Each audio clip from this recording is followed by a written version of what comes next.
and we learned the American dream, and we were out there doing that American dream and working, and we were electing representatives that we felt were going to represent us while we were doing other things and maintaining our families and raising our families and doing the right thing as we thought. And I think we were duped in some cases where they've actually let us down.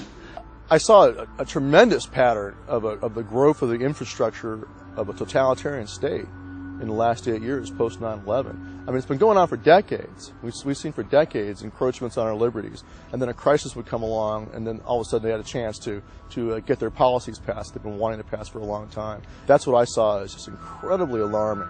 And it's just the concept of enemy combatant status itself is an extension of that. And when I was writing at Yale, I wrote a paper on enemy combatant status. It won their award for best paper on the Bill of Rights. And unfortunately, when Obama was elected, he didn't repeal any of those things. And he's left that in place, which is the pattern of all presidents. Whether it's a left boot or a right boot on the back of your neck, we just don't want the boot on the back of our neck.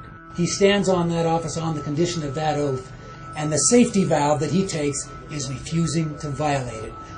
When you swore an oath to defend the Constitution, you took upon yourself an individual obligation to make your own decision on the spot of where that line is and whether an order is lawful or unlawful. You have an obligation to do so, and as the Nazis found out at Nuremberg, just following orders is no excuse. 95% of the church, Christian church, supported Hitler, which is terrifying to me. And so I think we need to really wake up and not assume that our fellow citizens won't hurt us. I would say to any pastor or anyone in the military, should we have a breakdown in things in this country, stay by your Bible and stay by the Constitution. Do those things.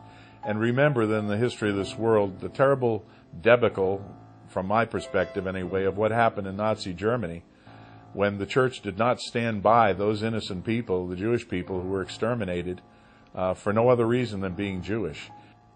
My God, how did we ever allow our government to reach such a point?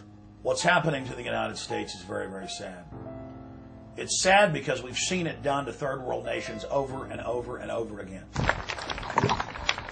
I would like to ask that all of you just take a moment, take a deep breath, and realize the solemn nature of this occasion, because those of you who so choose will be swearing an oath. Pretty serious proposition. You'll never have anything in your life that's as valuable as your word. So just remember that. If we all do nothing more than fulfill our oath, then we can turn things around just on that alone. Because it only takes a few relatively faithful servants to diffuse a lot of mischief in times of crisis. They merely hold to their oath. If you can't swear that oath, please mentally excuse yourself and don't participate, because I, for one, intend to honor this oath, because we're in perilous times. Not quite so perilous, but perhaps far more perilous than in 1775. Please raise your hand thusly, and when you hear me say "I," pronounce your own name. I, Larry Bailey, do solemnly swear or affirm that I will support and defend the Constitution of the United States against all enemies, foreign and domestic. That I will bear true faith and allegiance to the same. That I take this obligation freely.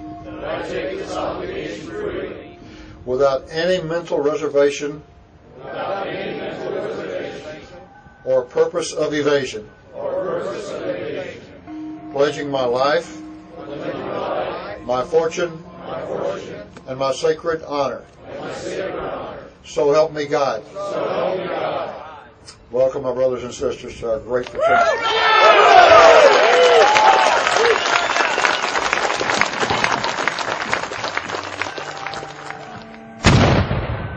Oath Keepers, an association of active duty military, police officers, and veterans, all of us who swore the oath, and will keep our oath, and will honor our oath. If you swore an oath to defend the Constitution, honor your oath by joining us, the Oath Keepers, and become an Oath Keeper.